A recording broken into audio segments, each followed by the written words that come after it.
Yeah, get it on. Got to get on a Just Get On mandate. Get it on. Thanks for tuning in. Thanks for telling a friend. We love that about you. Tim Ballard is here. You know, well, you've probably seen Tim make the rounds.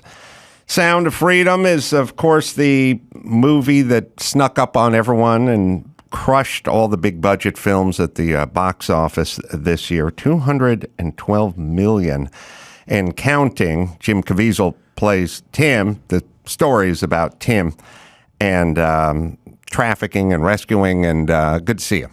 Thanks for having me on. All right, so a lot of controversy involving the film and then later on involving you, and we'll get to all that. But first, if you could just sort of walk us through the origin story here. Sure. So I grew up not far from here, actually, and eventually made my way to my first job was the CIA and ended up working at Homeland Security, where I became a special agent and an undercover operator, working almost exclusively child crimes, child trafficking, infiltrating child crimes networks around the United States and internationally. In 2006, the laws changed and allowed U.S. agents for the first time to start going overseas. And we could start looking for kids that Americans were hurting. And so that opened my eyes to the international world of child sex abuse and child sex tourism. And in 2012, 13, I ran into a couple of big cases that I got very connected to, very emotionally connected to. One was in Haiti and one was in Colombia. And something happened with the U.S. government. And in both instances, I was told, come home. You can't have, you don't have jurisdiction here. We're not going to take this as a case. But I mean, there were already kids identified, and that story's all told. The Colombia part in the film Sound of Freedom. The Haiti operation, which was actually happening simultaneous to the Colombia operation. In fact, if Sound of Freedom had been a 4-hour movie, then you'd see I was bouncing back between two countries. That was also successful, and we rescued 28 children there, and 2 of which we adopted. Wow. So anyway, that's the origin story of how I have been working for the last almost 20 years as an operator saving children. Who are the number one culprits in terms of child trafficking in terms of countries? Well, it's really everywhere. It's difficult to say who are in terms of sex tourism or where the most abuse is happening. But we do know this, that the United States generally is the number one consumer of child sex material in the world. And so we are definitely a major part of the demand. There's a reason why unaccompanied minors by the thousands, by the hundreds of thousands are showing up at our southern border and being released. There's people that want them in there, and that's frightening. So we're a big part of the problem. How big an industry is it? It's about $150 billion a year is what is produced on the backs of slaves, human trafficking, slavery. Is it worse now than it was a decade ago? Have the cartels and people like that become more sophisticated? Yes, I think it's worse than it's ever been. There's more people, in fact, in slavery today than ever before in the history of the world. We're about 27 million plus people that are in one form or another of slavery. And so walk us through a sort of typical case. I mean, let's just use Mexico in this particular case. How does it work? So we work with the authorities first and foremost. We find an aftercare solution first and foremost to make sure that if we do get an extraction or rescue, that this child has somewhere to go. And then we start working with the police. And most of the police departments and agencies we work with don't have the resources because these are it's a proactive case, right? To find a kid, these are hard cases. The kids don't fall on your desk. It's not like a homicide or a bank robbery where something happens and you got to respond. You got to go find it. And so most kind of developing countries don't have, even in the U.S., the proactive groups are the least funded because you don't know what you don't know. So you can kind of pretend you don't know. So we start there, and then we get intel. We get intel on, they say, look, we think this hotel, this spa, this strip club, we think that kids are being sold out of these places based on reports we get. So then we will infiltrate as clients, as sex tours, and that's kind of where it kicks off.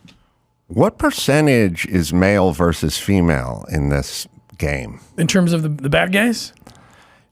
In terms of the victims. The victims, it's more boys than you would expect, but the majority are females. Yeah.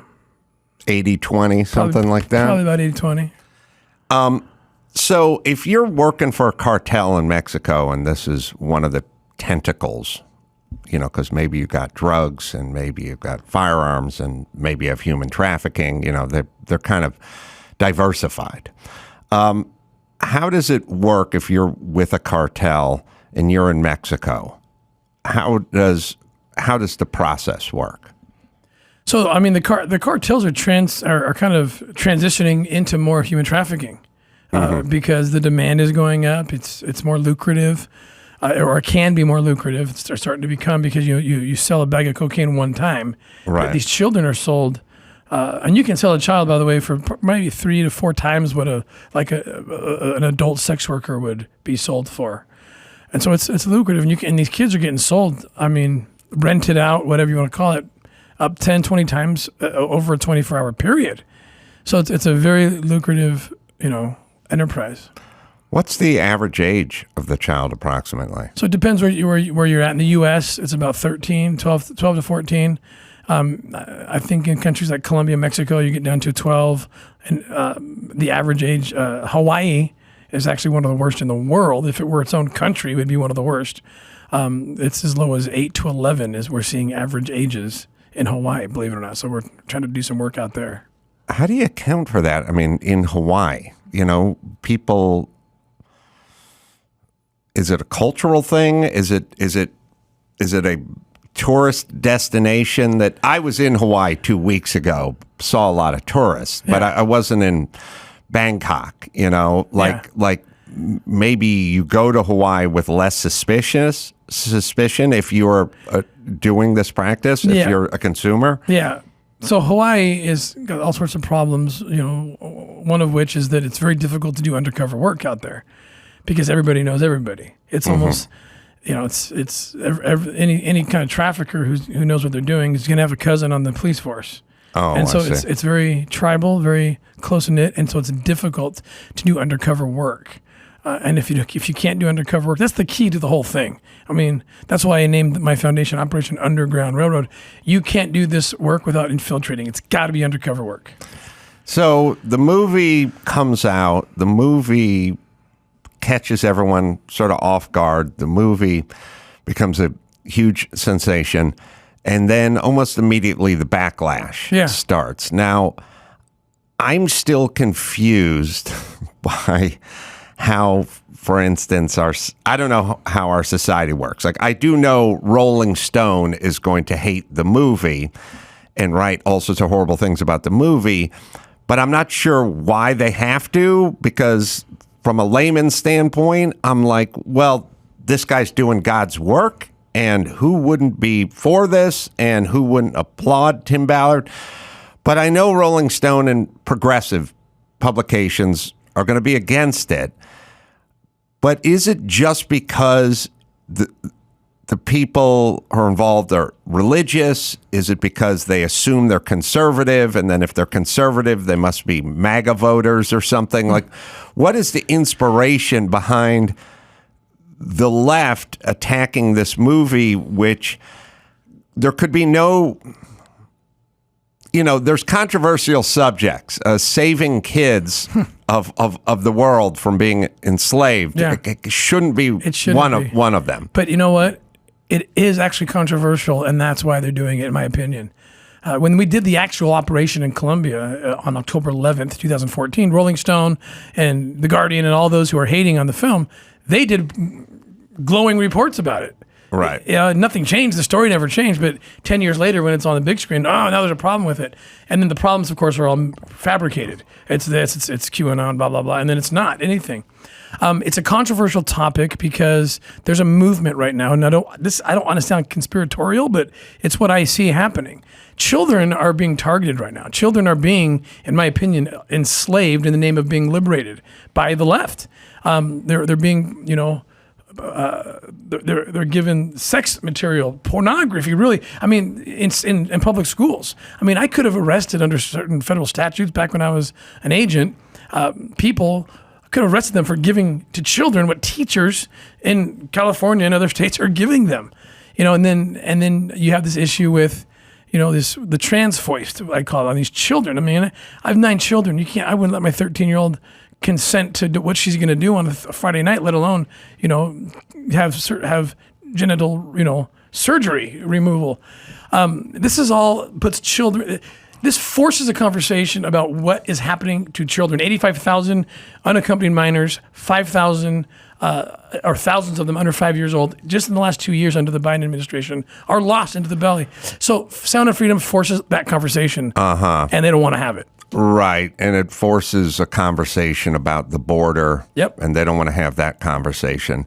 So, I mean, you can tell me if you think this is accurate, but when trying to unravel the COVID chapter we just passed through, I was sort of looking at it saying, well, why does Rolling Stone magazine have such hot takes on ivermectin or hydroxychloroquine, or when did it become sort of weaponized and politicized? And then I realized that they were so sort of crazed with Trump derangement syndrome that if you said, I don't think my 9-year-old kid should get vaxxed, then you identified as a Republican. And once you identified as a Republican, you identified as a Trump supporter, and then you needed to be eliminated. So even if you're a virologist from Stanford and you said, I don't think shutting schools is a good idea, you showed your hand. Right. In their mind,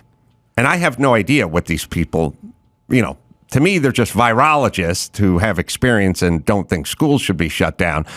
But in the mind of Rolling Stone and the left, they showed their hand as Republicans, and that's where the division started. And I'm wondering if a movie like this, because your movie and what you're doing is innocuous politically as COVID is. It's just, here's a problem.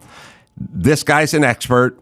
We're going to try to fix it. It's just leave schools open and don't close the beaches. But you are identifying as something in their mind.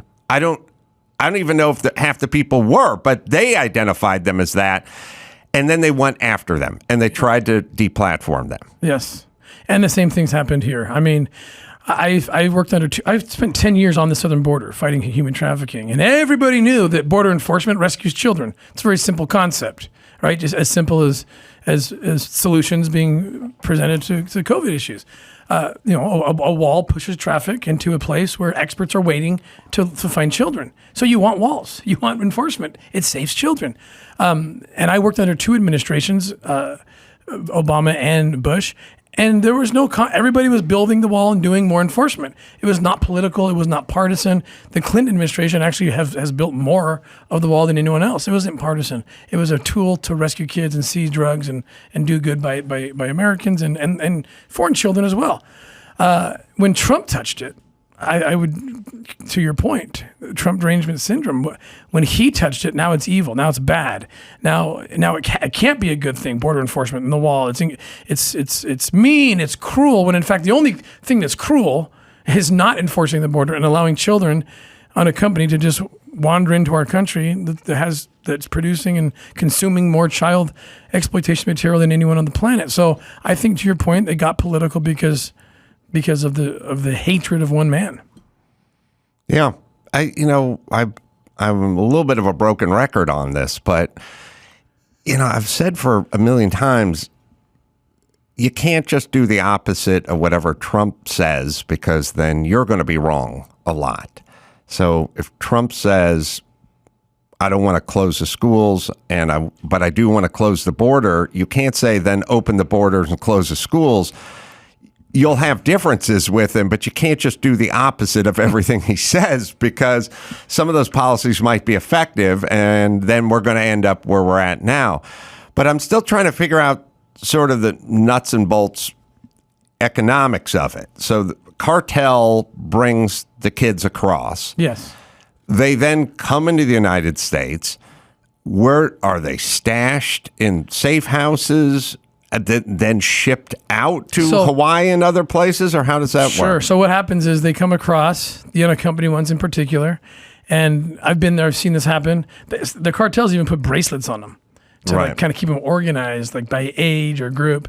They get across, and by policy, Border Patrol or Customs and Border Protection, they have to turn the kids over to Health and Human Services, who then usually contract with some kind of a home or NGO that takes them in. But the kids often come with a name, or someone calls in for the kids. That person's called the sponsor. So the kids, they have to call the number. And if the person picks up and says, "Hi, I have little, Juanito Gonzalez here." "Oh, yeah, I'm the sponsor of him." "Okay, well, where should I send him?" They used to have to come pick him up. Now your taxpayer dollars send them there. Very minimal background checks, very minimal vetting, if any. It's I've said this before, and it's true. It's more difficult to adopt a cat from a shelter than it is to take one of these children out of HHS custody. And so what I believe is happening very easily is the United States government is wittingly or not, I hope not, but is complicit with trafficking. It's become, HHS has become a child trafficking delivery service, and the cartels are utilizing it that way. And so the kids then go to a safe house, for lack of a better term, I guess. They think they're being delivered to, a church or an orphanage or a group, a nonprofit who takes care of these kids, but they end up with the cartels. They end up with whoever picks them up. Yeah, on this side of the border. That's right. And then what? Well, we just found out recently 100 kids were sent to the very same house in Austin, Texas, a few months ago. So what can you do with a kid at this point? You can exploit this kid for what is the fastest growing criminal enterprise on the planet, whether it's slave labor, or sex slavery. And that's likely where many are going. Now, I hope that some are. I would love to know that the majority are going to maybe their families who came out ahead, and they're somewhere to give them some kind of a safety. But we don't know because no one vets it, no one follows up. Now, imagine, Adam, if any police officer found a child, an American child, in New York City, San Diego, Glendale, California, what would happen to an unaccompanied child? Well, that child would be treated precious. That child would be given everything. And the first person that shows up and says, "I state claim on this kid," isn't going to get the kid. Right. Background check, DNA, everything. So, I was 2 weeks ago, I was at Congress, and I was calling out the president, like, why do you not afford the same humanity to foreign children as you would to an American child? Give them the same protection. I was with the president of Honduras and Guatemala 3-4 weeks ago, and they said the same thing. Like, help us out. Like, our kids are just leaving and disappearing, and you're doing nothing to take care of them because border enforcement, apparently is not very compassionate. And that's the idea the left has thrown out there, and in fact it's the only thing that's compassionate. Yeah, it's in general. That's kind of their mindset, which is enforcement of rules is somehow cruel, but then you don't enforce the rules, and then you end up with utter chaos. So what do you think the end game is for maybe Biden is just completely gone and doesn't really have a handle on what's going on the border, but there are plenty of people around him that do. It's getting politically kind of unpopular for them as these migrants show up into New York City and Chicago and places, sort of blue cities, and they're dropped off. And now there's some of the residents who had initially been all for the sanctuary state label, sanctuary city on these towns are starting to get agitated as well. But what is the end game? Are there people in power that are profiting from this? Is it pure asleep at the wheel? Is it sort of, are they stupid, or is there sort of a nefarious component to this? It's hard to know exactly. They're not asleep at the wheel because they've been called out. Secretary Mayorkas, for example, who is not, he does have his faculties about him from all appearances, and he's been called out so many times. He's been called before the Senate, before the House. and you can watch him learn, if he doesn't already know, how bad this problem is, and he doesn't change. He doesn't act. And so what is going on? Yeah, could there be interest in labor? Like, hey, we want the cheap labor. Is it political? Hey, we're the Democrats letting you in, so vote D, and we're going to try to get you to vote whether you're a citizen or not. I mean, there's 9 million people that have entered in, I think, over the last several years. That could swing an election. Right. So I think that there's a component there but they're seeking to achieve whatever it is they're seeking to achieve on the backs of children, on the sacrifice of children's safety and well-being. So it's really tragic. Yeah, to me, the most telling part about the whole border crisis, and these are little things, but they're tells, I would say, was, I don't know, 2 years ago, the whole Haitian horseback whipping thing, and I remember very clearly, I was like, well, first off, the photographer took the picture, says they weren't being whipped. Secondly, these are men on horseback that are trying to enforce a chaotic border. Why is Biden and Mayorkas and all these guys running to a microphone to do the, shades of Jim Crow and shades of slavery? And I thought, and I said to a progressive friend of mine, I said, why? These are Border Patrol. These are our people. Why are you guys running to a microphone to throw them under the bus when it was clear that they didn't do it and you didn't investigate it or vet it, or maybe you did, but you still ran to a microphone to cry racism? And my progressive friend said, it's a low-hanging fruit for them. And I thought, what does that even mean? You mean it's low-hanging political fruit to call your Border Patrol racist? Why you jump? Meaning they seized it. They jumped on it. They made all kinds of horrible allegations. And then when it went away and they were proven not guilty quietly, they never followed up with a comment. Now, that's a mindset. Do you know what I mean? Like, that should not be your mindset. Is if you're Mayorkas or you're the president of the United States, your first impulse should be, these are our people. I want to protect them. But not to go out and assassinate their character. And then later on, when they're found innocent for whipping Haitians, then they're like, well, can't you find them, bust them on some process crime or something? Like, you want to bust them for not filling out their time card correctly now so you can claim some sort of victory? And that's when I realized, oh, okay, you guys just showed your hand. There's show your hand moments when Fauci was like, all gatherings are bad. Well, what about Black Lives Matter rally? I don't know. I got no thoughts about that. I was like, okay, you just showed your hand, and the Biden administration showed their hand when they went after those border guards. That's right. Yeah, it's not the sad thing is it's not about truth. Journalism's not about truth. Politics the journalists. It's just entertainment. It's not truth. So we're blind. It's so sad. Our country's blind to anything. How do you vet anything out? It's very difficult. You can't trust anyone because it's just clickbait. Everything. So, what is your take on the border? Should we put the National Guard down there? Shall we build a wall? Shall we do both? Shall we talk, get back, remain in Mexico? What are some of the remedies for the border? All of the above. Enforce that border. And by the way, it's enforcing the border. It doesn't mean you're anti-immigration. I have 2 children who are migrants that we've adopted. Like, I'm very pro-immigration. You can have big walls and like tall walls and very wide ports of entry. It's not a mutually exclusive proposition, and that's what they're making it out to be. Enforce that border. National Guard. Remain in Mexico was a great policy. An even better one, because what Remain in Mexico did was it said, you can wait here.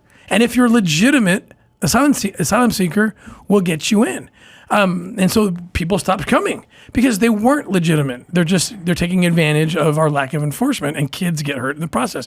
The ultimate solution would be to just put all our asylum courts, all of our immigration matters as an attachment to our embassies in Central America and any other place. So now the traffickers have lost all incentive. There's no loopholes to take advantage of, and there's no dangerous 2,000 to 3,000 mile journey that these women and children are going to make in hopes to take advantage of a loophole. If they're legitimate, then get them in legitimately and make them travel a few miles to the nearest consulate or embassy and have asylum courts there. And that would take care of this. And we would save so many children from being raped, trafficked, and women from being abused in a similar way. So walk me through your process on a case. You find out that there's something going on in Central America or something that's going on in Haiti, and it's time for you to assume an identity and show up. What is that? How do you even begin that process?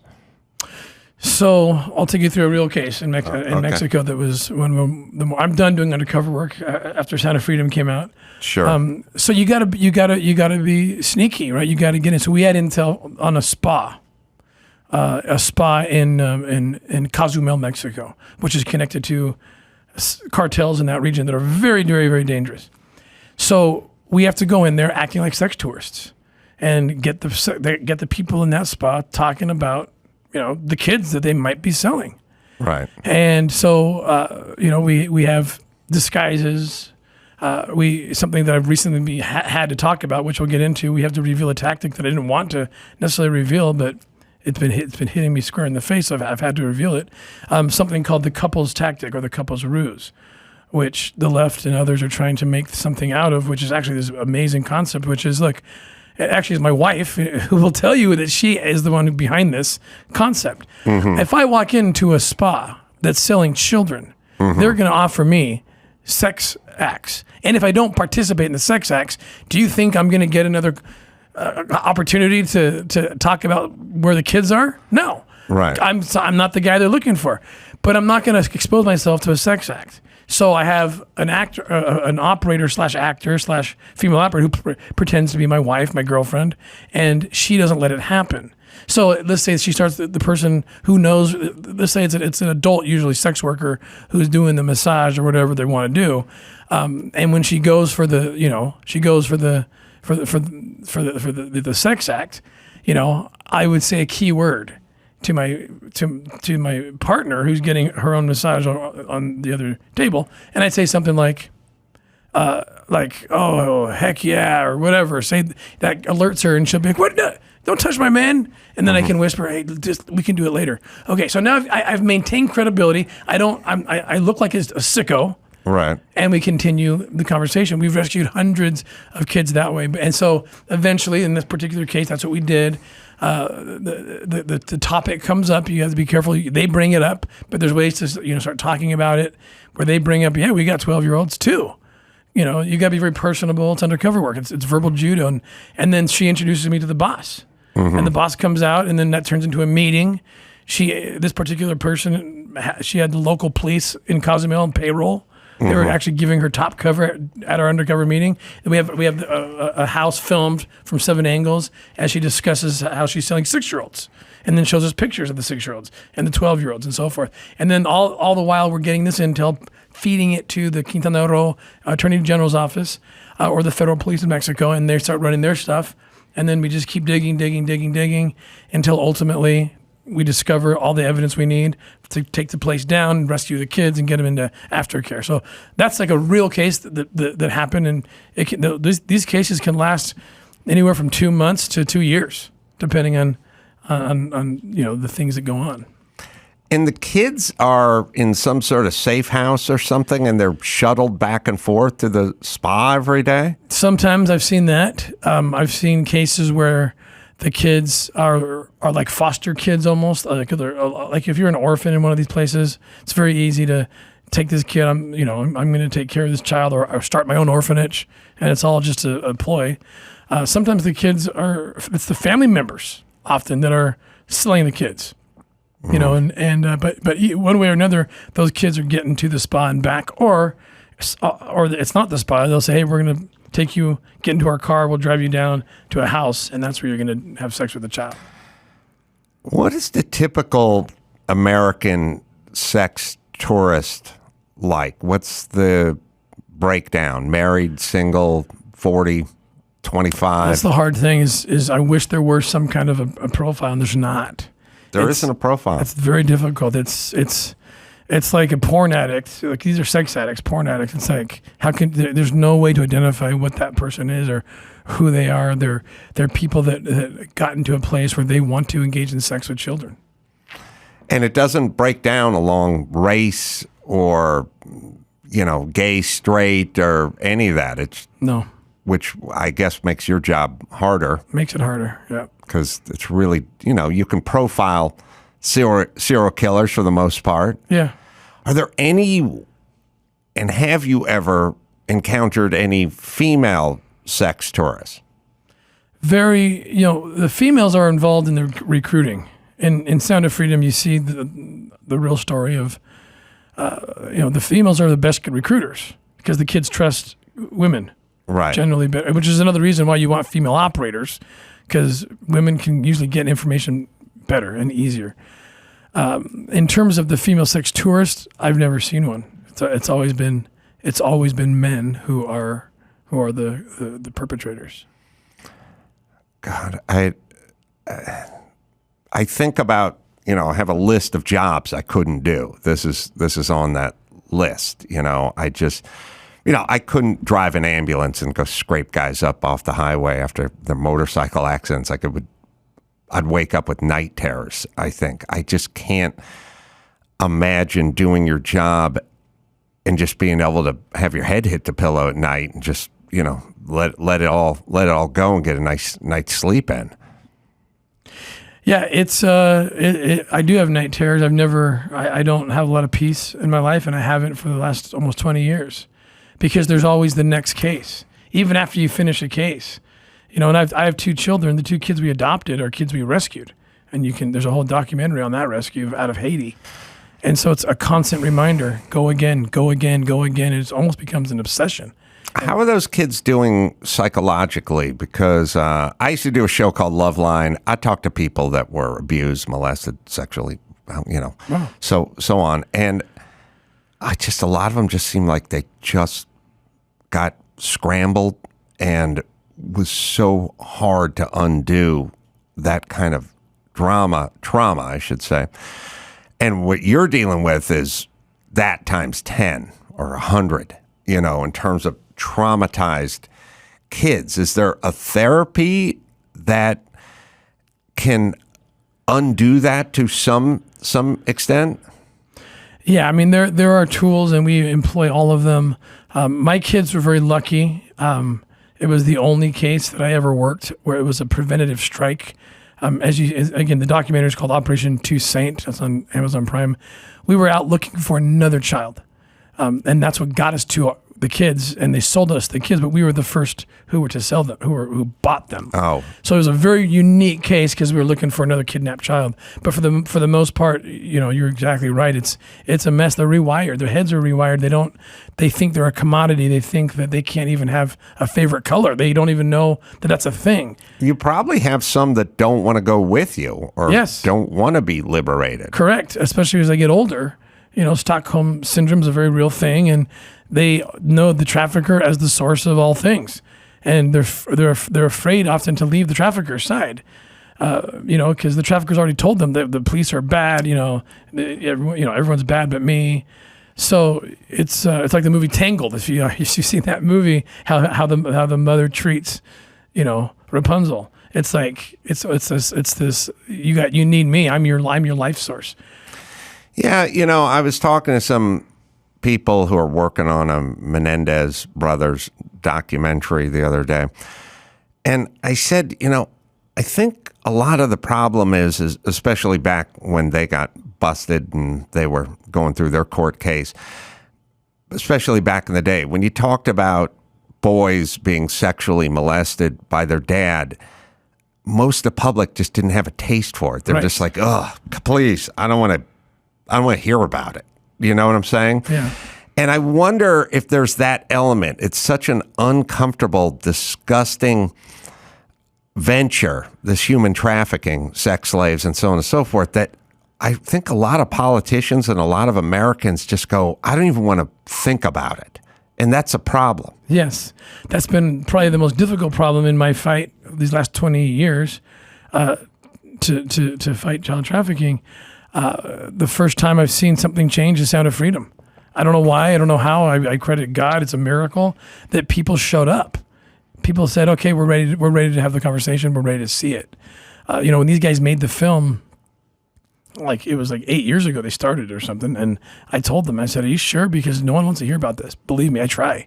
They don't want to hear it. And they said, we got to do it. We got to do it. So, you're exactly right. It's been a taboo, but I think Sound of Freedom has created a shift, and there's a chance now. Any thoughts on Ashton Kutcher, because he's involved tangentially in this process? He has a foundation that tries to help kids, or some of the same situations you're talking about. He recently got canceled or had to step down from his organization. The people that are out there doing God's work that you're trying to get to step down as a society, it just, first off, you guys should get the keys to the city for what you've been doing, not forced out of your role as X, Y, and Z. It drives me insane. But do you know Ashton? Do you speak? Have you done work with his organization? I've met him, and his organization is called Thorn. It's amazing. They build digital tools to help law enforcement find and rescue children. And I can definitely relate. It's the hardest part of this job should be finding the traffickers and finding the kids. It's not. It's hard. That's not the hardest part. The hardest part is fighting the good guys back home that want to say you're not doing good work. There's something wrong with your tactics. It's so incredible to me. And kids are getting hurt in the process as they continue to break down the vehicles that are responsible for rescuing children. It's a bizarre thing, this whole cancel culture. I'm always curious what the Rotten Tomatoes score is for a movie like Sound of Freedom. I think we could probably have our guys find it, but it's always telling to me when the audience has it much higher than the critics. I don't know why. Again, I don't, it's sort of like when that singer came up with that Richmond, north of Richmond, or whatever song oh, good. I love it when I'm right. But I don't know. I knew that guy would be attacked by the left. I just don't know why. He's not, he's a guy who singing a song that's heartfelt about this country, and of course it had to be destroyed. I don't know why I have to take it off the screen, by the way. They put it up on the screen for a second and a half and then removed it. It's probably not a great strategy. Thank God I got a good memory. 58 and rotten with the critics and 99% with the audience. I know, I read these goddamn people like the sports page. I know exactly where they're going to be. You tell me the movie, and then you tell me the theme of the movie, and then I'll tell you if the critic score is going to be higher or the audience score is going to be higher. In a movie like this, yes, rotten with the critics and 99% with the audience, 10,000 plus verified ratings from the audience. So I'll tend to believe those people. All right, so, Oliver Anthony was the name of the singer I was trying to think of. I know your wife's out there, and I know there's some controversy. I think Vice magazine did a hit piece on you. Several trying to sort of Me Too you, kind of. I looked into it. I've heard a lot of the official particulars. Seemed like much ado about nothing, but this will be your chance to sort of address the allegations and explain some of them and interesting tactics and whatnot. And we'll bring your wife, Katherine, in, and we'll do a little roundtable about it. Perfect. All right. We'll do that right after this. BlindsGalore.com. Blinds Galore is turning 25 years old. Celebrate with 50% off your entire order during their birthday sale. It's going on right now. Take 50% off of custom blind shades, all that they have during Blinds Galore's big birthday sale before it ends, October 2nd. Over 2 million windows covered, family owned and run. First place to buy custom blinds, shades, and do it online. Blinds, shutters, motorized shutters as well, or motorized blinds. I don't think they have motorized shutters yet, but if they do, Blinds Galore is the one they're going to make them. Blackout curtains, they have it all. Everything I order, I get from them. Every house I live in, every office I work in, it's all Blinds Galore. Got a new set showing up at the condo any day now. And you can do this all from your home. You just take the measurements, customize it online, even see exactly how your blinds or shades are going to look on screen before you buy. Order up to 15 free samples so you get the exact color. It's blindsgalore.com, right, Dawson? Nobody makes it easier than Blinds Galore to get the custom window coverings you've always wanted in your home, and they've been doing this for 25 years. Celebrate with 50% off during their big birthday sale and let them know that Adam sent you. That's blindsgalore.com. Hurry, sale ends October 2nd. Apartments.com helped millions of renters find their perfect places, and they're all different because none of us are the same. So why should our homes be? Apartments.com has the right tools to help you find the place that's uniquely perfect for you. Sort through and filter listings by amenities, and don't miss out on their instant alert option. With over 1 million available units for rent, you'll find the place that's right for you. Whether you're looking for a place with a basement, a yard, or a pool, Apartments.com. That's Apartments.com, the place to find a place. Tim Ballard is hanging in. He's brought his wife in, Katherine Ballard. The nonprofit is the Spear Fund, and you can visit thespearfund.org if you'd like to help with anti-trafficking, and I think you should. Good to see you, Katherine. Thank you for having me. So there's a trend. The trend is you run afoul of some bizarre narrative that the government sets forth or the powers that be set forth. I saw it all through COVID. You just run afoul. It happened to me. You know, they go, we're closing schools. And now I got 2 kids who are sitting home for a year and a half. And then I say, you should open the schools. And then they attack me. There's something going on. It's not the direction to go as a country. It's very third world, but we're living it. And you ran afoul of the left, essentially, and now they have to take you down. So there was a Vice article about you with lots of allegations, but anonymous women, and maybe you can speak to that. Yeah, well, I've been accused, first of all, of everything, like anything, you name it. I've been accused of it being a trafficker, a pedophile, swindler. I mean, everything you can think of. So, and she always told me this one's coming, and I said, nah, this one wouldn't come. And yeah, it's allegations that pertain to. We talked about an operation, how we protect ourselves by having female partners, and. We've rescued hundreds of kids doing that. And so the timing is so interesting. I don't know who these people are. They're still anonymous. The people making the allegations. People making the allegations. I mean, I've talked, we have. How many wives have you had in these operations over the years? Well, I'm not the only operator, so there's roughly 5 to 6 that I have seen work with different operators in different operations. And I'm talking to all of them. In fact, they're doing videos right now and they're posting saying nothing ever happened. This was completely professional. We rescued kids and so forth. So it's a lot of it's very confusing to me because the numbers don't add up. I don't know who these people are, what the number is. And because there's only a handful of women who have ever done this. That's correct. It's a very small pool. Very so true. if there's 5 or 8 and you've spoken to them and they're not making the allegation, then who are these women who are making the allegations? That's the question that we need an answer to. And what's in it for Vice? Well, they've been after me for since the beginning. I mean, these guys are after me. The very first hit piece they did in 2020 on me had to do with the most ridiculous thing. I testified before Congress about the border wall, and I mentioned the story of a girl who we rescued herself, but she had been trafficked through a border, a wall-less section of the border, and ended up being raped for years in New York City.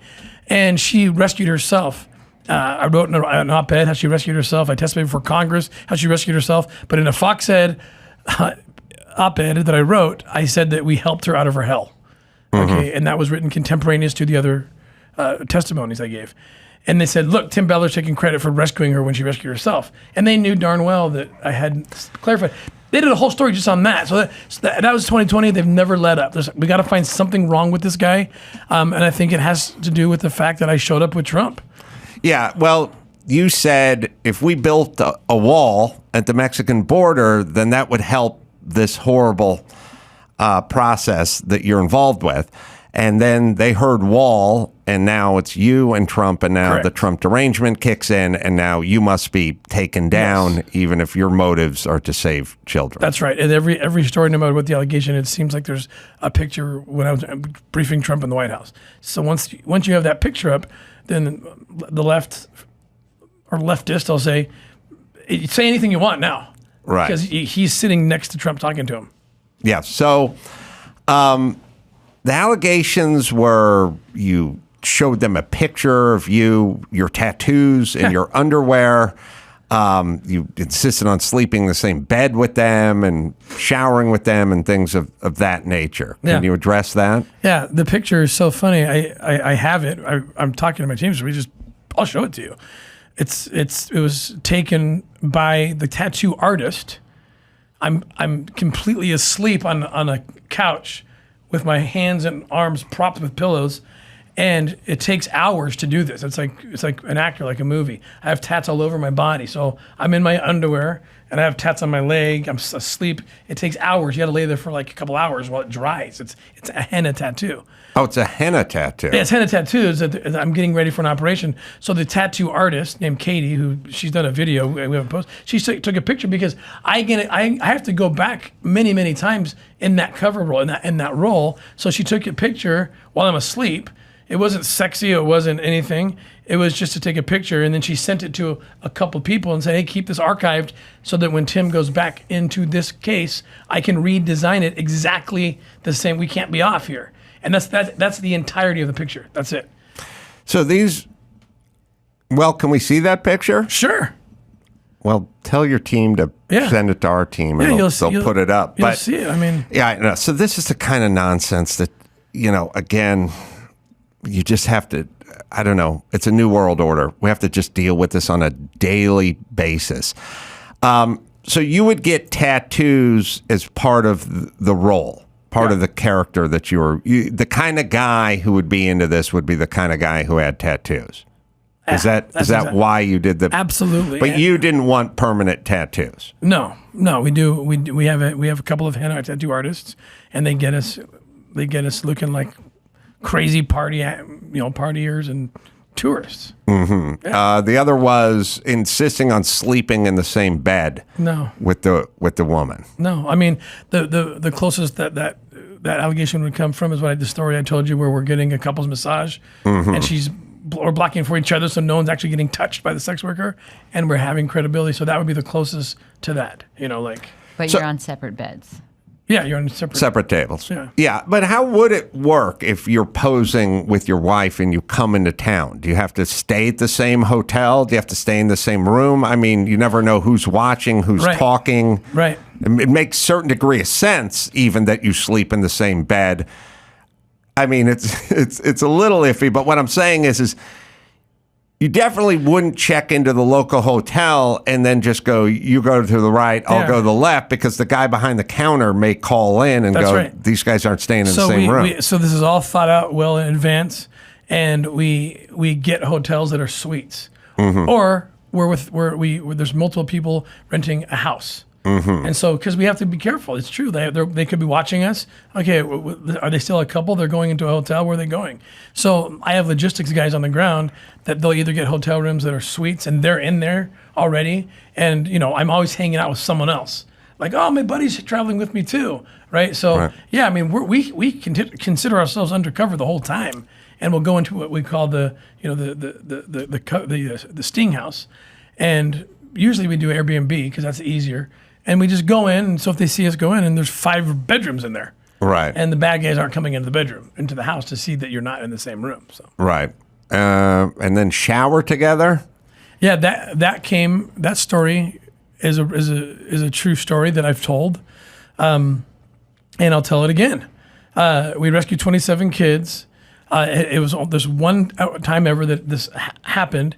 We were doing the couples ruse in a spa called the Spa Bon Javo in Dominican Republic. And the intel said that kids were being sold out of that place. So I was actually working with one of our operators. Her name is Marisol Nichols. She's actually an actress and an operator, so she does a very good job. And we were doing the massage thing, but I didn't. We ordered like a mud thing because the massage thing leads to having to fight the sexual touching stuff with the sex workers. So we said, let's start with the mud, and I'll get the intel before it's over. Mm-hmm. Well, I didn't get the intel before it was over, but I was this close. She was about to tell me where they were. So we said, hey, can you order a different thing? Can you order a different service? Well, all we have is a massage. I'm like, all right. I had to stay there because I'm this close to getting them to tell me where the kids are. So they say, okay. So they open this door and there's a shower. It's like, shower up. And we're like, oh, are you going to leave the room? And I'm like, no, we got to clean this mess up and prepare for the massage. So we're like, oh crap, well, here we go. I told my wife about it. So we went in there, and you think on your feet. So I throw a towel over the window so they can't see. And we're wearing clothes. You're wearing your bathing suit. You don't go naked in these things. And so she goes in, I go in, and we don't even touch each other. And the towel conceals that we're not. Right. And so we've told that story like that was crazy, that was awkward. You just tell one person, and then it goes boom, boom, boom. Oh, he takes showers. Right. And I know that's where it came from. It's like, I heard he took a shower, and Marisol's, yeah, well, not really. And by the way, the 27 kids who were rescued in this particular case, they were from Colombia, Venezuela. They were being kept in a chicken coop. And this is the part that everyone likes to leave out of the story.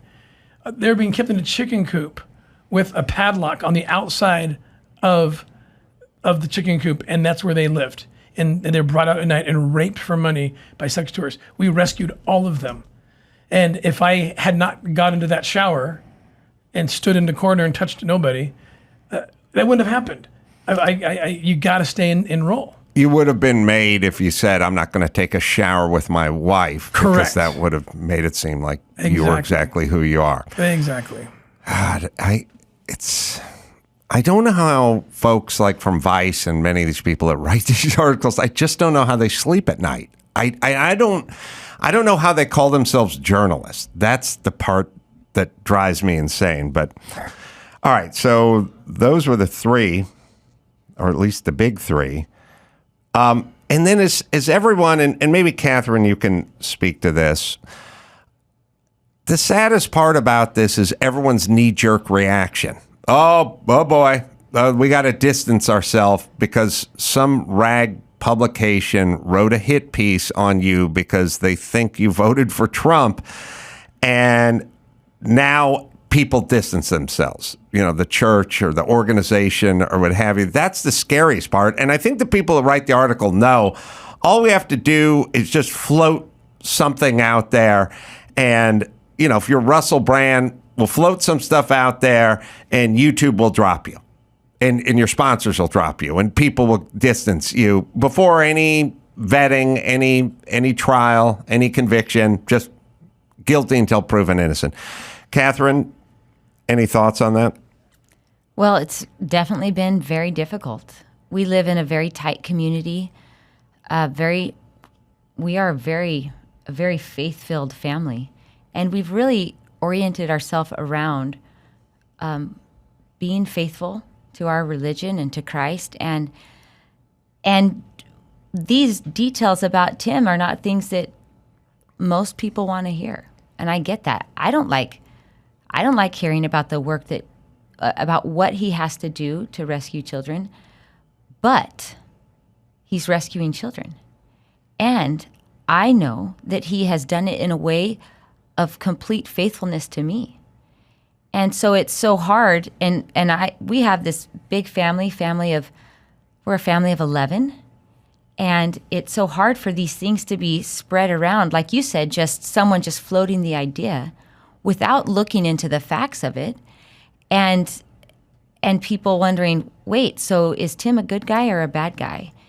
And fortunately, we have so many friends and so many people that are behind us, but it is out there. Those statements are out there, floating these allegations against Tim, when in reality, he has worked so hard and dedicated so much of his life to rescue kids and remain completely faithful to me and to God.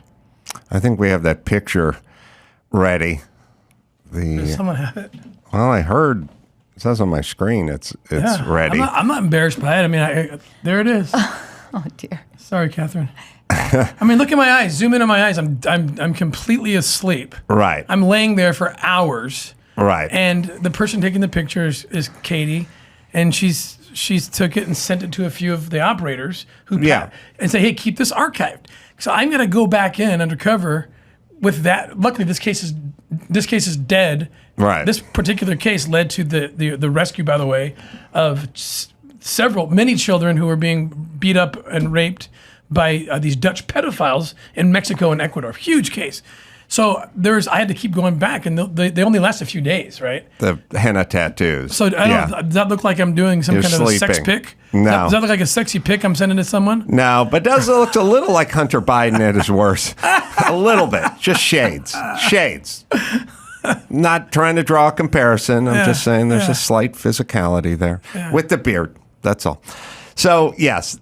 Now it makes complete context. Yeah. There's context to this, and it makes complete utter sense. Yeah, you have a big heart on your right thigh made out of barbed wire. It's the kind of thing that these guys would help. And that's look. And look at when you're getting the massage, you're doing the treatment.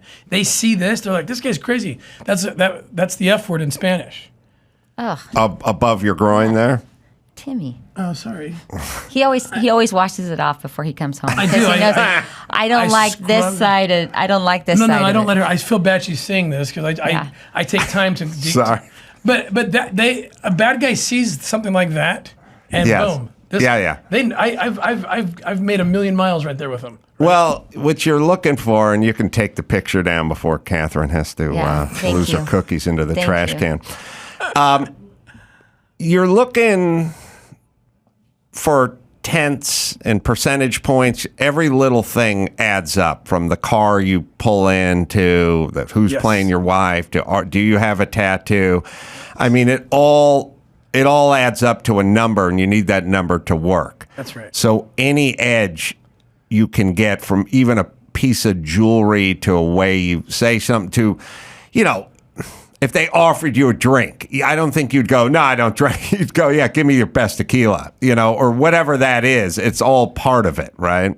Yeah, I mean, I don't drink, so I actually look. I've been doing this for so long. I'm really good at it. Mm-hmm. So I don't, I even have little things like because they're watching, but I'll order like a rum and Coke with the can. Mm-hmm. And my operator buddy's like, dude, who cares? Just do what And I was like, why not? I can do this just as easily.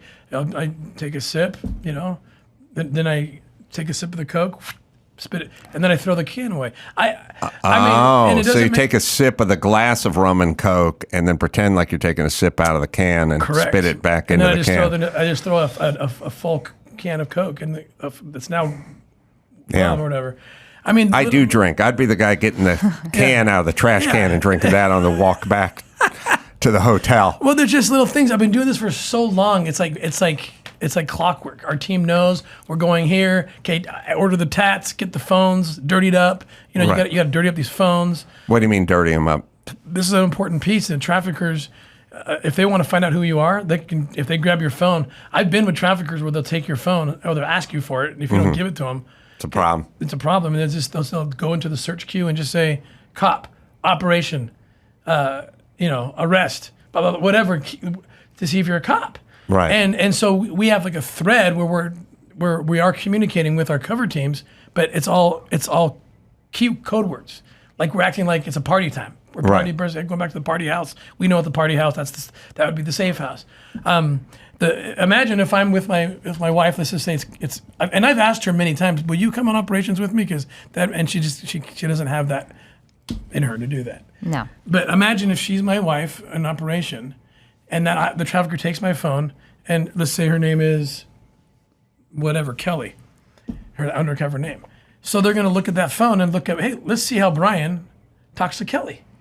Are they saying, hey, we got to meet with the DA's office tomorrow, or are they being? Is it like sex touristy, Right. sexy? And so I literally have a team that will preload my phones, and so it's they'll have like weeks before the operation, so the conversation didn't just start yesterday. You know, when we met the traffickers, and they're like, oh yeah, these guys they're sick, twisted, sexual people. You know what I'm saying? So that can be used against me. Like, oh well, look what he wrote to me. You know? Yeah, I think there's a psychological dynamic, I think, from a lot of people, but you can tell me if you've given this some thought. I think there's a certain percentage of people that hear what people like you are doing and they go, he's into this somehow. Like there's something compelling him. You know, he's I don't know if he's doing it, but who would be attracted to this? Not any normal person. You know, I wouldn't be attracted to this. So there's some reason he's attracted to it. There's something going on there. I think that could be some of it with some people. Have you ever given that any thought? I think that this is just such a horrifying world. And if you didn't know about child trafficking, the very idea of it is horrifying. How could someone do this to a child? And then you hear that someone is rescuing them, and you're like, oh, great, he must be the most perfect, amazing, heroic person ever. And then someone floats some of the tactics that they have to use in order to rescue. And like you're saying, it's like, well, wait a minute. That doesn't look clean, and like he's sitting at a library, reading good books, and then he rescues a child. You know, like that doesn't jive. That looks dirty. What he's doing looks dirty. So he must be a part of this dirty thing. And I think that I can understand that. I mean, I don't like looking at the pictures. He likes to send me pictures of him in the wig, and it's just like nasty to me. I don't even recognize him because what's the wig for? Wig is just more cover. I mean, my disguises got better and better because I was still doing media before Sound of Freedom. I was still, I'd be on Fox News or doing different things, and so we had to up the disguise, and we ended up getting into. I dyed my hair to the point that I think I wrecked it. Yeah, it's still not the right color. Yeah, it's never come back. So then we got into wig. So yeah, I mean the disguise just got better and better. And he looks like a sicko. Yeah, he looks like a sicko, and anyone looking at that would think, well, I know what undercover work does, so Tim must participate to a certain extent in the name of rescuing children. But the truth is that he hasn't. And the movie is awesome, and they've done such a good job. But one of the things that they really misrepresent is the team that Tim is always surrounded by. Mm-hmm. In the movie, it looks like Jim Caviezel and maybe a couple guys, and it's just him. And then he goes out solo, and that is never the case. They go in as a huge team. There's multiple couples. There's support groups. There's couples. There's tons of police, local law enforcement. So that's a part that no one's thinking about as they float these accusations. They're thinking about Tim as Jim Caviezel just being out there solo doing his own thing, and he's never alone. He's never alone. So the future, Tim, politics. What do you think? And does the notion of you floating out that you may want to take Mitt Romney's place, is that, you think, the cause for some of these hit pieces by Vice and other publications? Well, the timing was certainly interesting. I was back in Congress, testifying before Congress about the border wall. And I did call out the president by name and I asked, do you not care as much about foreign children as you do about American children? I believe you do, so let's treat them. I made a big deal about it. I testified before two houses in Congress that week, and it did leak that we were prayerfully considering a run for the Senate, and it was 5 days later. 5 days later, all this hit. Right. That's the new world order. So sad. But the sad part isn't what Vice is doing. The sad part is the scared people that are going along with it. This has all been was my COVID theme. It wasn't what's Fauci and the LA Times doing. It's what are all the citizens doing. That's the part that scared me. Well, not that you need me to tell you, but you're doing the Lord's work.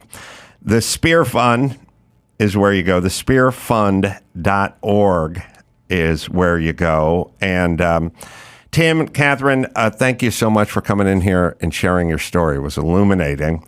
And, of course, Sound of Freedom, probably not in theaters, but VOD, you can go rent it, get it on demand. It's making its run through Latin America, it's hitting Europe next, and at some point it'll be, I don't know the deal with the theaters, but at some point it'll definitely be available streaming. So. All right, we'll take a break. We'll talk to legendary, it's a boxing commentator, but I know him as local sports.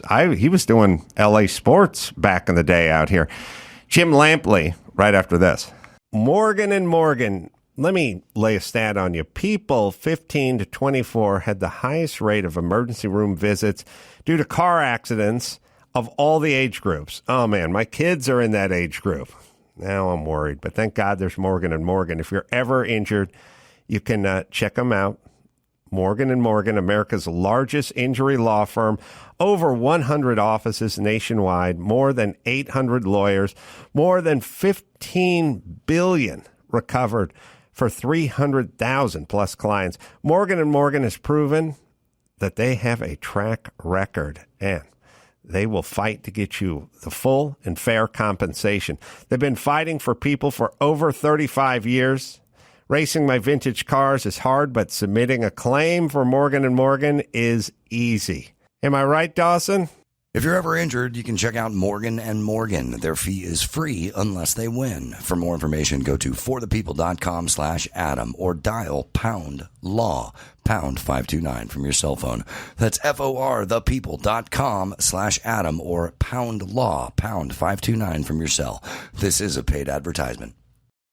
Viator experiences are what people love most about travel. I mean, God, taking my son fishing in Alaska, that was so amazing. I'll never forget it. Viator, it's a website and app for booking travel experiences, like seeing Stonehenge or a walking tour of Rome. Over 300,000 bookable experiences in 190 countries. Millions of real travelers' reviews. So you have the information you need to book the best activities for your trip. With Viator, there's always flexibility and support with free cancellation, payment options, and 24/7 service. So let's get out there and experience life, shall we? Download the Viator app now and use the code Viator10 for 10% off your first booking in the app. One app, over 300,000 travel experiences you won't forget. Do more with Viator. Jim Lampley, legendary Jim Lampley. He's done it all. He's called it all. He's got a fight coming up we'll get into in a second. Good to see you, Jim. Good to see you, Adam. How are you? I'm well. I'm looking down the bio. I forgot you hosted one of my favorite series, Legendary Nights, which was an awesome HBO show from back in the day. It was a fun collaboration. Larry Merchant wrote the narration scripts for the show.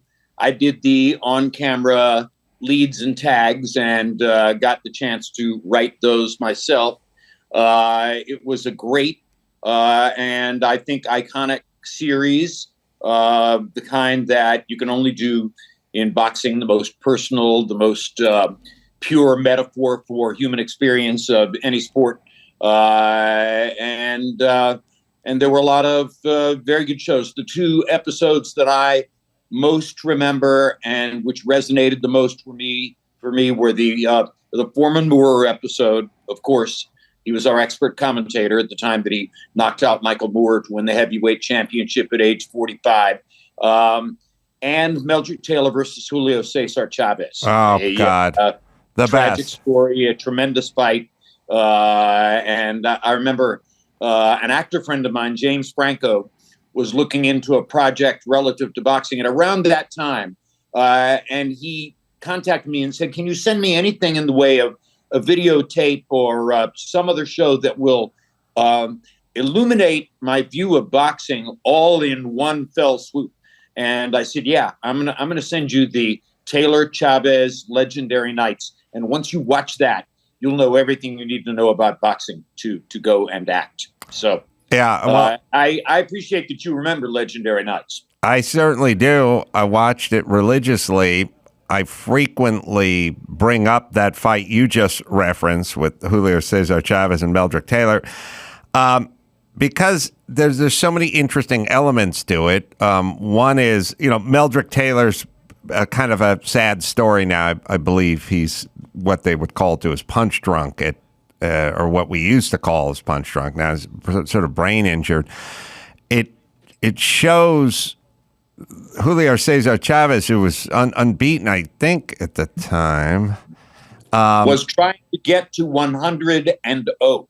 Trying to get to 100-0. 100 fights without a loss. And that was maybe the 95th or the 94th. I forget exactly the number. It also brings to light a kind of a question that sometimes can split the room, which is, should the ref stop the fight even if there's only 6 or 7 seconds left in the fight? Should the ref be looking at the clock and the fighters, or because it was the last seconds of the last round that he saved Meldrick Taylor, or didn't save, or counted out Meldrick Taylor when Julio Cesar Chavez is going at it? And then you have the whole Lou Duva story, which is Lou Duva, the trainer, telling Meldrick Taylor in between rounds, like, you got to go out there and bring it to him. It's like he was clearly ahead on points and shouldn't have put himself in that jeopardy. Well, you're right that there are many, many dovetail stories that figure into the end of the fight. The bottom line is that Chavez wounds up with a win that he was, for most of the fight, not in any way destined to get. And Meldrick wound up, because of referee Richard Steele's decision to stop it, Meldrick was robbed of the greatest victory of his career, what would have been the signature victory of his career.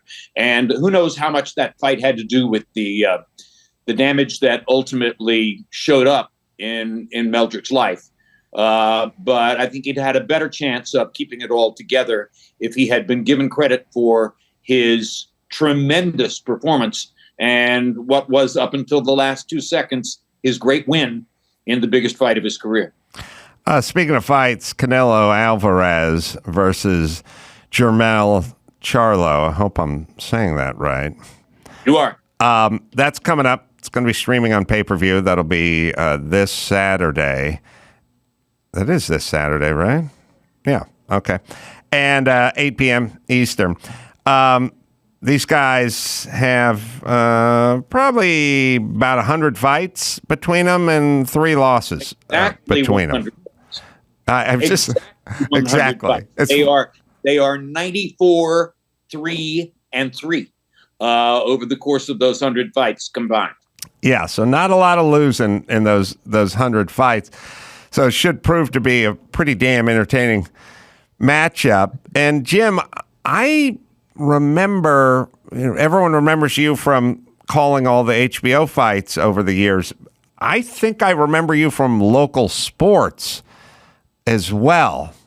One of the many jobs I had. I was the sports director at KCBS TV, Channel 2, for about a year or so. In the late 1980s. That was something that was motivated by 2 simultaneous events. Number one, Jim Hill, who had set up quite an empire and was a big force in local news ratings in LA, had moved from Channel 2 to Channel 7 for a giant jump from one station to another deal. So KCBS needed an impact replacement for Jim Hill, and at about exactly that moment, I was forced out of my 13 years at ABC Sports by an incoming new chief executive of the sports division who would have done anything possible to get rid of me, hated my guts, hated my contract. Eventually, it made no sense to stay, so I left New York and left my network job at ABC to come to Channel 2 in Los Angeles and be the sports director for KCBS for a year or so. And then I wound up, coincidentally, one day going to New York on the way back from HBO Wimbledon to host CBS This Morning. There was a massive news event that day. I handled the news part of it reasonably well. And by the time I came back, KCBS had made a decision that I should move from sports director to anchor.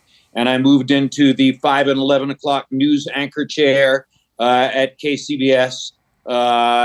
Very fateful position for me because they brought in a new co-anchor from New York to anchor with me, a woman named Bree Walker. And I fell head over heels for Bree Walker and wound up marrying her, which probably destroyed a couple of careers in the owned and operated stations division at CBS. Bree Walker was a beautiful, vibrant blonde who had some sort of affliction. Hand and foot anomaly. A visible hand and foot anomaly called ectrodactyly. She was probably at that moment in time the most visible and famous person in our culture with a birth difference, a congenital difference that caused her hands and feet to be built differently from the rest of us. And the serenity with which she went right past all of that, and the sheer gift of being able to look through a camera lens and penetrate people's souls the way she did. She was an astonishingly effective local news anchor, and just sitting with her on the set scared me to death. So I had to defend myself in some way or another. I guess they were far ahead of their time. That, and I don't even know if she considered herself handicapped, but it would definitely be having a handicapped news anchor handle, the lead or co-handle the news. But she was stunningly beautiful as well. She was all of that.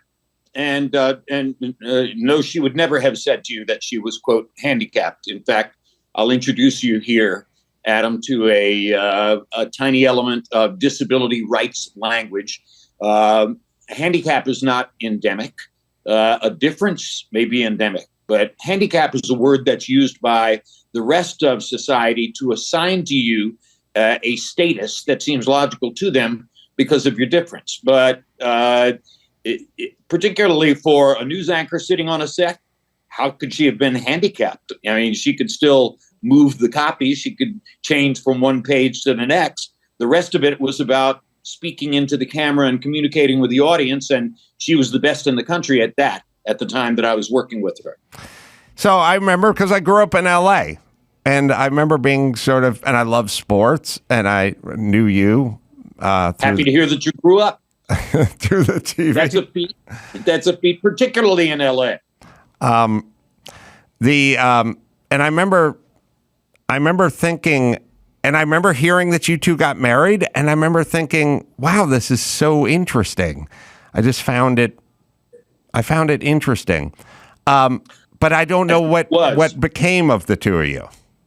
What became of the two of us?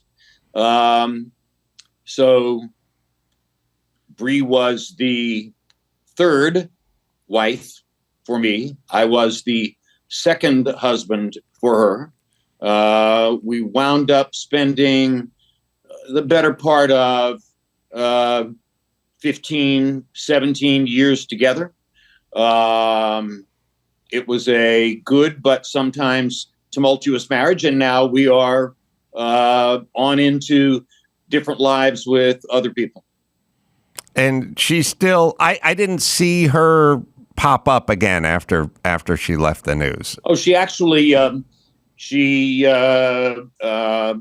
we left Los Angeles, she came to Park City, Utah with me, and we were out of television for a while, at least she was, I was doing NBC Sports and HBO and a variety of other things. And then she took another anchor position back in the market where she had begun in San Diego, and went down and had a couple more years on Channel 4, the NBC affiliate, Channel 7, the NBC affiliate in San Diego, where she was once again a vibrant force in the market. Very talented woman.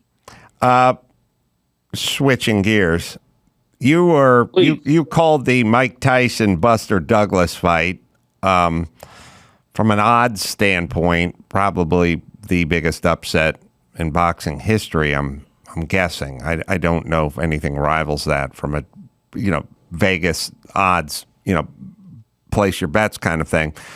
The fight was incredible. There was a few things that stuck out to me. I think it took place in Japan. Is that correct? Korakuen Stadium, Tokyo, Japan.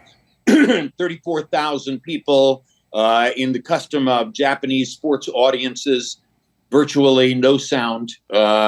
Practically a silent environment. You could hear Mike and Buster's shoes slapping against the canvas in the first round. So it was a surreal environment. It was bizarre. It was bizarre to watch because you're used to those fights taking place in Vegas, and you're used to the kind of experience would be people up on their feet, people dressed to the nines, people screaming. With that big an upset. So what you have is the biggest upset in boxing history with no soundtrack. Right. Yes. And at that time, Frank DeFord had started a really great national publication about sports called I believe it was called The National. And The National had a sports television writer named Norman Chad. And Norman Chad wrote a review of our telecast from Tokyo that appeared on Monday, and basically said this is the greatest sports telecast of all time. And his reasoning for why it was the greatest sports telecast of all time is that it was, as you stated, the biggest upset in boxing history. And we delivered that, Larry and Ray and I, with no hysterics, no outsized volume increase, nothing that would have been a part of the American sportscasting response to that situation if it had taken place in our culture. But again, there was no noise in Korakuen Stadium. The people were sitting there politely watching silently as Buster went about taking Mike apart. And so we wound up calling the fight, Larry and Ray and I, as though it was the Ryder Cup. We were whispering as though at a golf tournament, because anything else would have felt absurd within that environment. So Norman Chad writes this review about what an amazing job of understating and responding in exactly the right way to the drama of the event, and not taking it into their own voices and their own hands to try to steer this thing, but allowing the audience to experience it as it was. And I remember thinking to myself, well, what Norman doesn't understand is that we couldn't have done it any other way. There was no conscious choice in that. It was purely atmospheric. Yeah, people should go back and watch that fight, because other than the incredible upset, it's the silence that it takes place, that took place under, that just stuck with me, just burned in my psyche. Well, and of course, Mike was now away from his original management with Jimmy Jacobs and Bill Caton. He was now thoroughly into the hands of King, and even more so, he was in the hands of Robin Gibbons. His life had become crazy. And if you looked at the tea leaves leading up to the fight, everybody said, oh, no, there was no way Buster had any chance. Fact is, people weren't paying attention. Mike had gone the distance with Mitch Blood Green, went the distance with Tony Tucker, went to the last 10 seconds with Jose Ribalta. He struggled with James Quick Tillis up in Albany. There were some ringside scorers who had Tillis winning the fight. What did all those guys have? They were longer than Mike. They were taller than Mike. They had a jab and some footwork. Buster was the best of them all. Buster was an athlete, former college football player. Buster had a right hand that he brought over the top so that 5'10" Mike couldn't see it coming sometimes. And he landed it with thudding regularity. If you had really paid attention to all of the tea leaves, you might have been able to say to yourself, wow, 42-1 odds on this, I'll get rich. Plus Buster's mom died 2 weeks before the fight. Correct. So 100%. he was Right. motivated. All part of the atmospheric and the psychological build-up to the fight. And I believe Buster's dad fought as well, if I do recall. Buster's dad had been a fighter, yes. And so he had grown up in the sport. And Mike, too, to a certain degree. Mike was a kid when Customato first got hold of him and began training him. But again, Buster's life was entirely different. College, athlete, all that kind of stuff.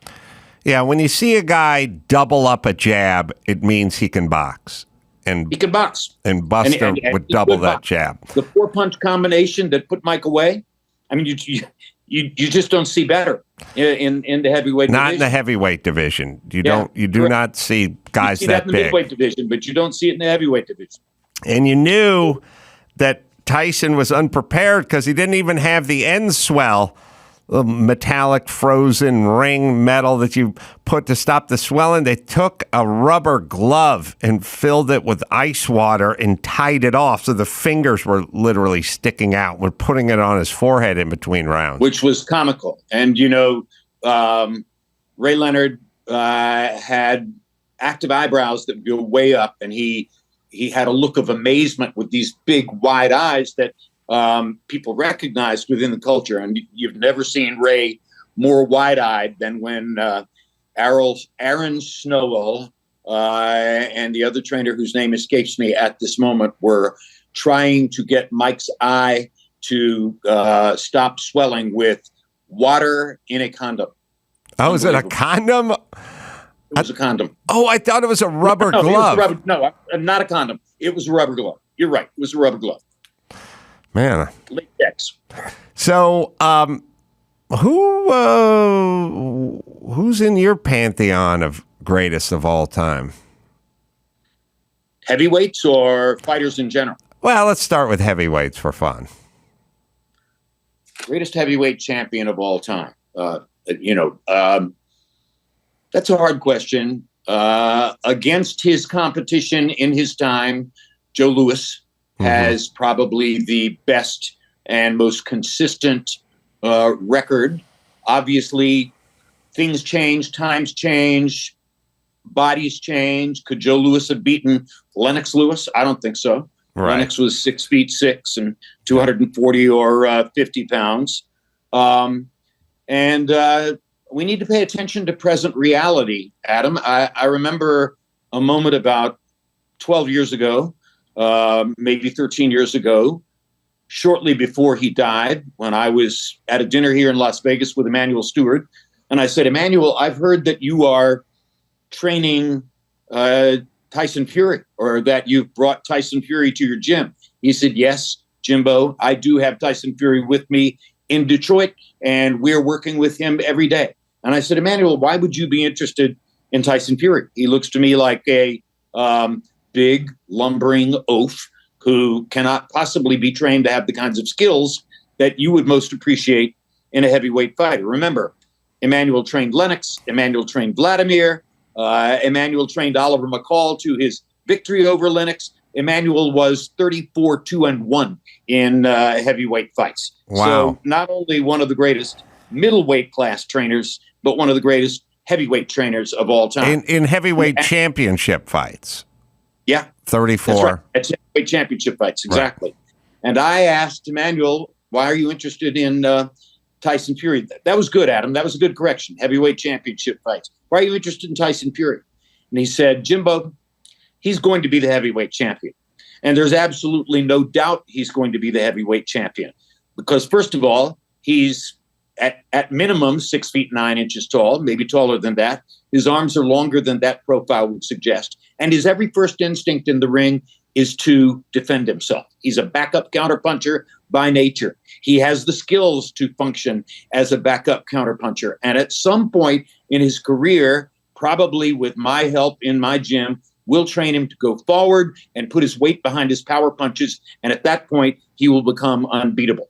So he said to me, not only do I have no doubt he'll be heavyweight champion, but I think that eventually he'll be an unbeaten and unbeatable heavyweight champion. What is he right now? He's an unbeaten heavyweight champion. He has proven unbeatable against top-notch competition like Wilder. And I would pick him to beat anyone alive, at least as far as I know at this moment.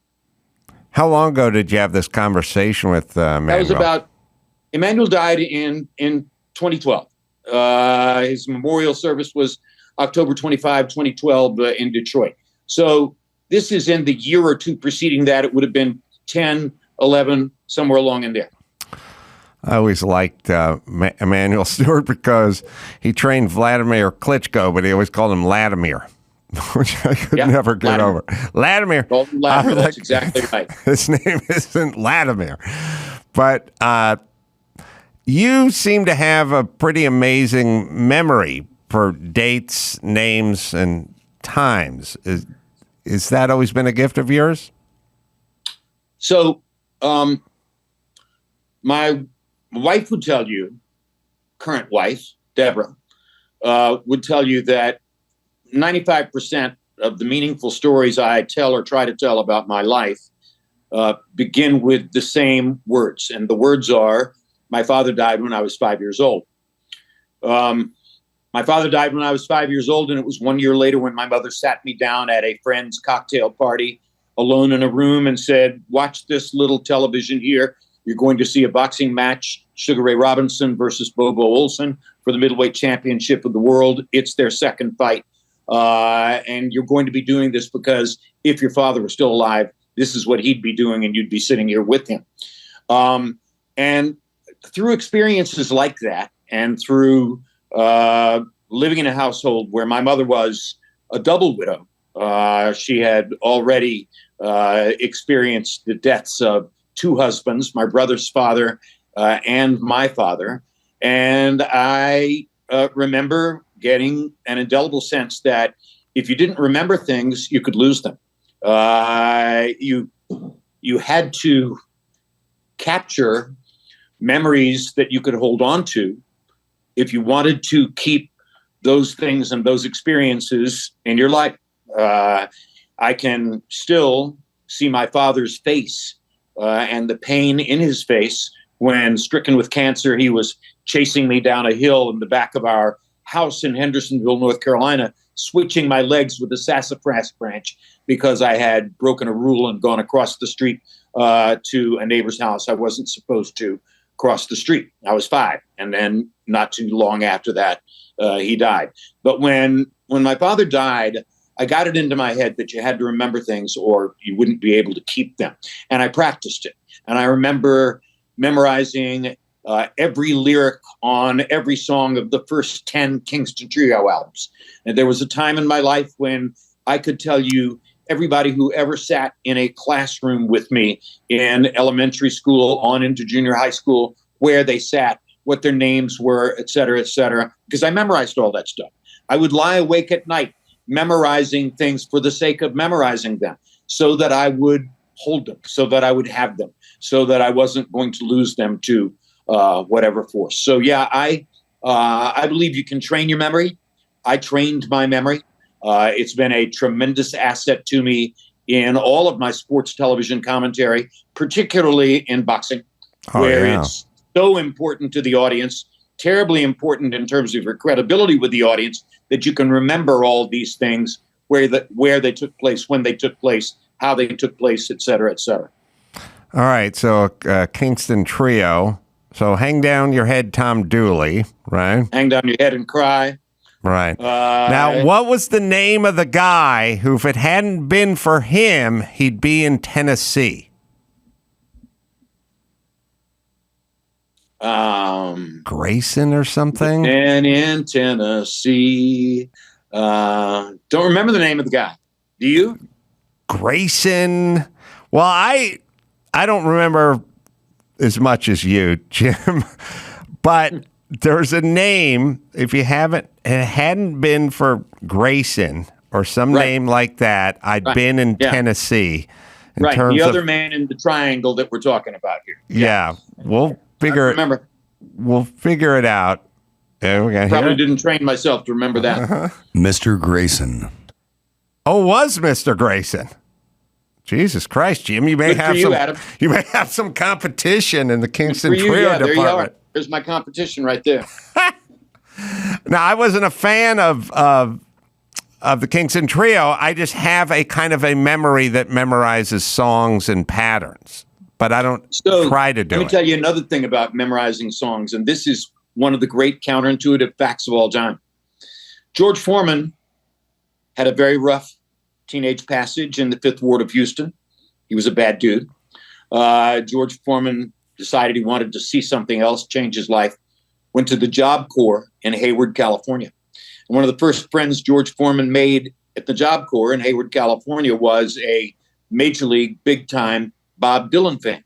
So George memorized all the lyrics to the first 5 or 6 Bob Dylan albums and can repeat a lot of them to this day. Now, how's that for counterintuitive? George Foreman as an authority and a memorizer of Bob Dylan. I would have never put those two together. I wouldn't have either. I got that information from the source. I would have thought that George Foreman, it would have been a coin toss whether he knew who Bob Dylan was in my mind, because they just George is a much bigger, broader mind than almost anyone has ever realized or given him credit for. He's one of the 2 or 3 smartest people I've ever met. I tell people all the time that, don't be surprised by what happened in Foreman Moore. You're talking about a genius. And when people say to me, how can you say George Foreman's a genius? Point 1, look at the bank account. That is not a fortune built by agents, lawyers, accountants, and advisors. That is a fortune built by George. Yes. And he was the one who understood what an appeal he had, how he could maximize that appeal. And he became the world's greatest salesman. Of course, he was pretty discerning about the products. How many times did you buy the Foreman grill? You couldn't not have the Foreman grill. It had one. Too good. Yeah, exactly. So George is a unique personality and one of the most unusual people I've ever met. Well, the fight is going to be Saturday, 8 p.m. Eastern, and you can do all the rest of the math and the time zones. It's streaming on pay-per-view, and it's Canelo Alvarez and Jermell Charlo. And Jim Lampley is going to be back in the driver's seat, really doing... For a new medium. Sorry? A new medium, PPV.com. A new way of communicating about the fights. People say, I'll hear your voice. No, you will not hear my voice. Lance Pugmire and I type text into computer screens, and we make observations about the fight during the fight, and people can send us questions and chat with us about the fight, too. So it's a different, separate, newfangled way of providing editorial input about the fight. PPV.com is where you go if you want to be amongst the first. And Jim, really, just you're doing what God put you on this earth to do, which is to call fights, because no one's better at it than you, my friend. Thank you. I appreciate that. It was good speaking to you, Jim, and I hope we can get caught up sooner than later. All right, Adam. Great to talk to you. And I will look forward to our next encounter wherever it takes place. Thanks, Jim. All right. I also want to thank Tim Ballard for coming in and his beautiful wife, Katherine Ballard, as well. I'm going to be at the Irvine Improv coming up October 11th, and then to Cobb's in San Francisco, California. That'll be October 13th, 14th. Go to adamcarolla.com for all the live shows. Until next time, it's Adam for Tim and Katherine and Jim saying mahalo.